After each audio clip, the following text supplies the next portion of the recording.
আপনি গত 5-10 বছর ধরে নিজেরই জিজ্ঞেস করে দেখেন সাংবাদিকতা আপনার কি কাজে লাগে? কোনো কিছুর একটা ভবিষ্যৎ অন্ধকার হয় যখন এটা কাজে না লাগে। আপনি গত 5-10 বছর ধরে নিজেরই জিজ্ঞেস করে দেখেন সাংবাদিকতা আপনার কি কাজে লাগে?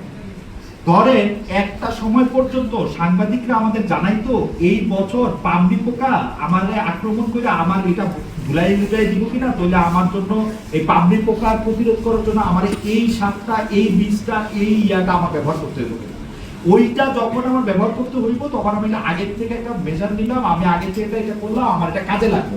আমি খবরের কাগজের দিকে তাকায় থাকতাম যে আমার মেট্রিকের রেজাল্টটা এটার মধ্যে দিল কিনা, আমি খবরের কাগজের দিকে তাকায় থাকলাম যে এইবার আসলে বোর্ডের প্রশ্নপত্রে কোনো পরিবর্তন হলো কিনা, আমি খবরের কাগজে তাকায় দেখলাম পাবলিক হেলথ সিস্টেমে কোন পরিবর্তন আসছে সেটা দেখা দিল। আমি খবরের কাগজের দিকে তাকায় থাকলাম যে আসলে খেলাধুলার মধ্যে থেকে কালকে মোহামেডান কত ভালো খেলছে বা আবাহনী কত ভালো খেলছে সেটা দেখা দিল।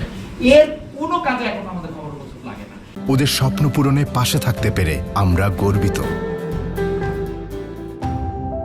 আমরা একটা কৃষক যেমন আসাদ সাহেব যদি এখন পৃথিবীর বড় তিনটা মানি মার্কেটে টাকা ইনভেস্ট করে, খবরের কাগজ দেখা উনার মানে এইটা দেখা দরকার নাই যে আসলে ট্রেন্ডিংটা কোন দিকে। আপনি পলিটিক্স এর কথা কইতেছেন যে হ্যাঁ পলিটিক্স এর মনে হয় যে বাংলাদেশের সাংবাদিকতার একটা মুক্ত ইয়া দিলে খুব ভালো পলিটিক্যাল সাংবাদিকতা করে ফেলা, তো করতো না কিন্তু আসলে এগুলি বলে যে আমরা ইয়ার জন্য করতে পারতেছি না, যে আমাদেরকে আটকে রাখে সেন্সরশিপ, আমাদেরকে এটা করতে দিচ্ছে না, এটা করতে দিচ্ছে না, এই পর্যন্ত দেখতে আমরা করতে দিচ্ছে একটা চেষ্টা ভালো করে। বাংলাদেশে কিছুই নেই, বড় বড় কথা কয়, অ্যাডভান্স রিপোর্টিং এর কথা কয়, সারফেসে যে দেশের লোককে পুলিশ ঘুষ খায়, এই দেশে যে ইনভেস্টিগেটিভ রিপোর্টিং করে কি করবে? বাংলাদেশে কোন সমস্যা আছে যেটা ইনভেস্টিগেশন করে বাইর করতে হবে?